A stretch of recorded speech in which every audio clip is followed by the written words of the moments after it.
In previous lessons, we talked about what the major scale is and where to find it on our guitar neck.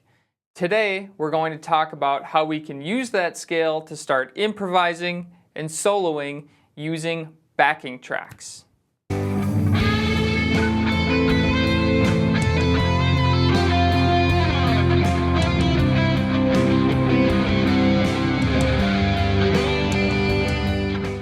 If you've been playing along with my other lessons, then you probably already know how to play the C major scale on every string.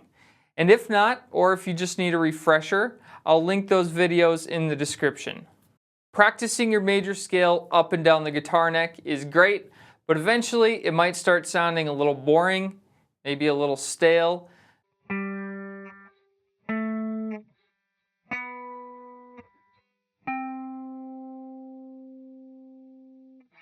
So let's introduce some backing tracks to liven it up a little bit and maybe make it sound a little bit more musical. I have 5 steps for you to follow to help you get started with using those backing tracks and feeling a little bit more confident.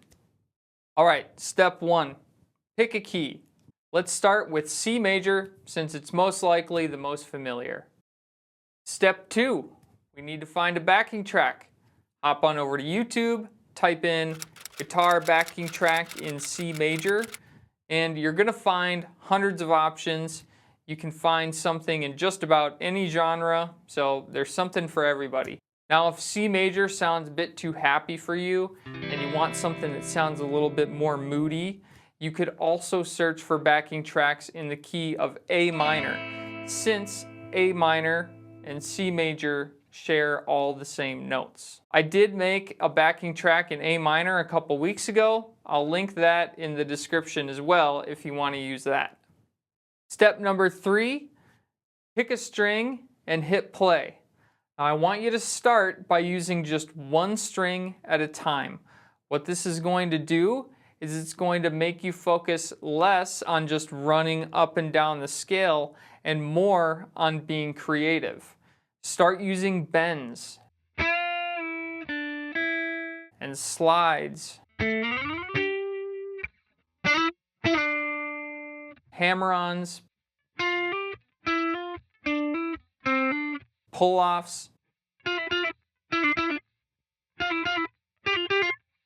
tap if you want, throw on some reverb, delay, whatever you need to do to make the scale start to sound more musical and less mechanical.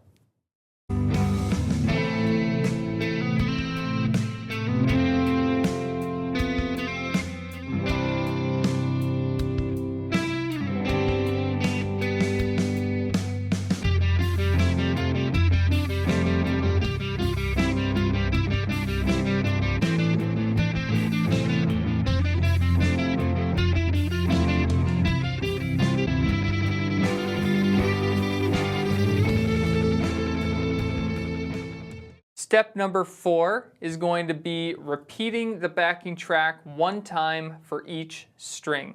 This is going to help you be sure you're not just favoring one string all of the time. Step number 5, it's a free-for-all. Play your C major scale on any string, use whatever techniques or effects you want, and just have fun. Hopefully, after going through each string separately, you'll start seeing that C major scale all across your guitar neck.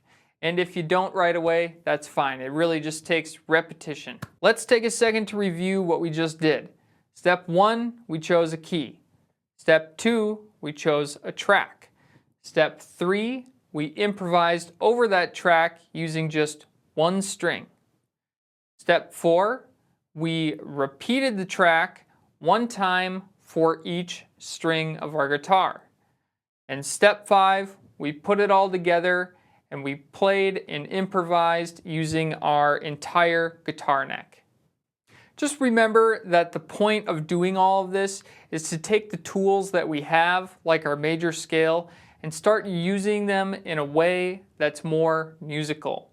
So when you're doing this improvising practice, just try to relax and don't worry so much about playing as fast as you can or sounding perfect.